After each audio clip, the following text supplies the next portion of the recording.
días nos encontramos desde el canal El Mensaje Fiel nuevamente con ustedes para comenzar a realizar este estudio que se llama Bautizarse en Cristo. Primero que nada vamos a reconocer tres pilares fundamentales del por qué se cree en el error, del por qué se cree en el bautismo, que casi todas las denominaciones lo tienen como concepto fiel para bautizarse, ¿no? Este agregado de Mateo 28:19 que todos conocemos como en el nombre del Padre, del Hijo y del Espíritu Santo. Primero que todo, bueno, es porque se desconoce realmente que eso fue agregado y por falta también, ¿no?, de estudiar las Escrituras en sentido que cada texto tiene que tener siempre en toda la palabra de Dios, en todas las Escrituras, algo que lo avale a ese texto. Segundo, porque, como recién dije, no se toma en concepto todos los demás textos que aparecen como en el nombre de Jesús o en el nombre de Jesucristo, el bautismo, y también partes fundamentales en concepto en cuanto dice de palabra o de hecho, hacerlo todo en el nombre de Jesús. Hay casi alrededor de 15, 16 textos que mencionan la particularidad de en el nombre de Jesús, tanto en bautismo como cada cosa que hagamos. Nosotros conocemos muy bien que todo lo que hacemos para llegar al Padre es por intermedio de Jesús.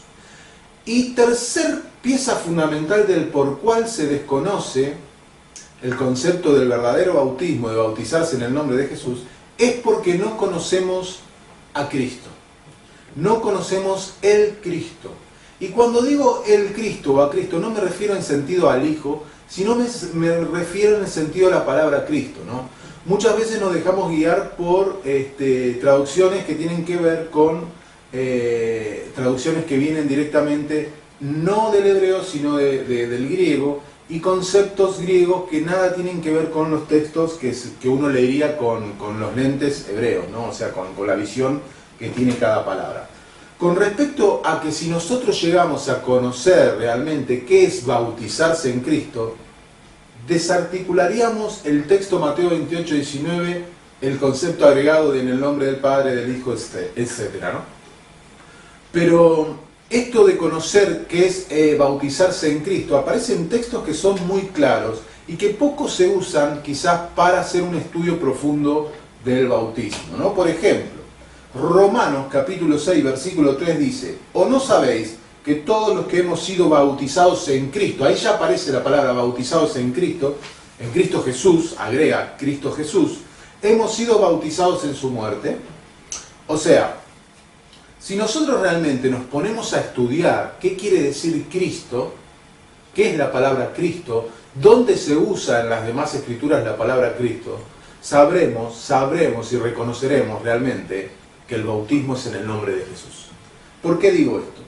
Porque muchos estudiantes de la Biblia se dejan guiar solamente por versiones como Reina Valera, como la versión 2000, y no acceden a otras versiones para llegar a la etimología, y tampoco acceden a buscar etimológicamente las palabras en el sentido más fiel del texto, ¿no? Cuando nosotros nos acercamos a la palabra Cristo, vamos a encontrar que Cristo es ungido, que la palabra ungido viene del verbo ungir, que es similar a untar y que tiene que ver con una consagración. Cuando alguien consagra algo, ungía el elemento que iba a consagrar, ¿no? Y esto lo podemos notar en un montón de textos que ahora vamos a ver para reconocer realmente quién es el ungido de Dios. ¿Cómo podemos desarticular que no podemos ser bautizados en el nombre del Padre, dado que el Padre no es el ungido? El ungido, cuando nosotros decimos que es bautismo en Cristo, es el Hijo. Si no, estaríamos haciendo al Padre un ser ungido, un ser que ha sido ungido, que sería un total disparate. Tanto Pedro, escuchen muy bien, tanto Pedro como Pablo usan la característica de bautizarse en Cristo. Pablo lo usa en Cristo, Pedro lo usa en Cristo Jesús. ¿Qué es esto de Cristo Jesús? Sería Jesús el ungido. Pero para referirse mejor al texto aplicado de ungido, tenemos que ir a la palabra hebrea que es Mashiach. que viene para nosotros ser en español Mesías, el ungido. Pero vamos a ir a la raíz de esta palabra en cuanto a textos bíblicos y no tanto en terminologías ni en etimología, ¿no? Pero primero vamos a ver dónde es que aparece en el Antiguo Testamento esta palabra. Vamos a abrir Génesis capítulo 31, y allí vamos a ver qué característica tiene esta palabra y cuál fue una de las primeras veces que se usó esta palabra, ¿no? 31, capítulo de Génesis 31, versículo 13 dice lo siguiente: yo soy el Dios de Betel, donde tú ungiste la piedra y donde me hiciste un voto. Levántate ahora y sal de esta tierra y vuélvete a la tierra de tu nacimiento, ¿no? Está hablando aquí, le estaba diciendo el Señor a Jacob que él había ungido la piedra y que había ungido esa piedra como parte rito de lo que le había pasado a Jacob, ¿no? Entonces, esta es la palabra ungido. Esta palabra ungido viene de untar la piedra, ungir la piedra con aceite. También se puede notar que la palabra ungido aparece también en las tortas que se amasaban, ¿no? Esto de untar tiene que ver con la untarás con aceite. Es como hoy nosotros podemos decir agarrar un pan y untarlo con mantequilla, sería esa la expresión correcta para nosotros, ¿no?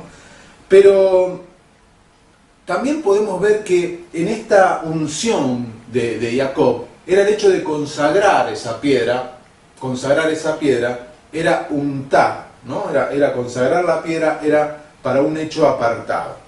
Ahora bien, por lo general, cuando uno consagraba algo, ungía algo, se hacía con aceite. Pero también tenemos que ver que también habían tintes que se usaban para las casas, y eso también se llamaba untar, lo que nosotros conocemos como pintar, que se ha traducido como pintar, ¿no? Como pintar la casa. En Jeremías, por ejemplo, podemos ver una característica de esto que hablamos de pintar. Jeremías capítulo 22, y nos vamos a ir acercando cada vez más. Jeremías capítulo 22, 14. Es importante que hagamos esta introducción para reconocer qué es ungido, qué es ungir, quién ungió al Hijo, para que sepamos realmente. Nosotros sabemos quién ungió al Hijo, ¿no? Sabemos que fue Dios, pero tenemos que hacer toda una trayectoria para llegar realmente a saber qué es bautizarse en Cristo, que aparece tanto en el texto, de Romanos, poco usado para hablar del bautismo de Jesús, también Gálatas 3:26, que después lo vamos a ver. Bien, habíamos dicho, quizás quiero meter todos los textos juntos, ¿no? Para resolver este tema, pero si nosotros comprendemos bien este tema, daremos por descartado el bautismo que tiene que ver con el nombre del Padre, del Hijo y del Espíritu Santo. Jeremías 22, versículo 14, dice así, ¿no? Ahí está hablando, pero vamos a ir al 13 para que se den cuenta de que habla. Ay del que edifica su casa sin justicia y sus alas sin equidad, sirviéndose de su prójimo de balde y no dándole el salario de su trabajo. Que dice, edificaré para mí casa espaciosa y salas airosas, y le abre ventanas y la cubre de cedro y la pinta de bermellón. Este bermellón, este pintar, se hacía en las casas en los tiempos bíblicos, ¿no? Que vemos, era también una especie de ungir, ¿no? Con un cubrir de tinte, ¿no? Y bueno, ahí tenemos también. Después tenemos otro caso, que esto tiene que ver, ¿no? Como para que sea, recién vimos el texto que era una cuestión de consagrar algo, otro es de cubrir algo. Y también Isaías usa la expresión ungir el escudo. Vamos a ver de qué se trata esto, para ir viendo todas las características de los ungimientos.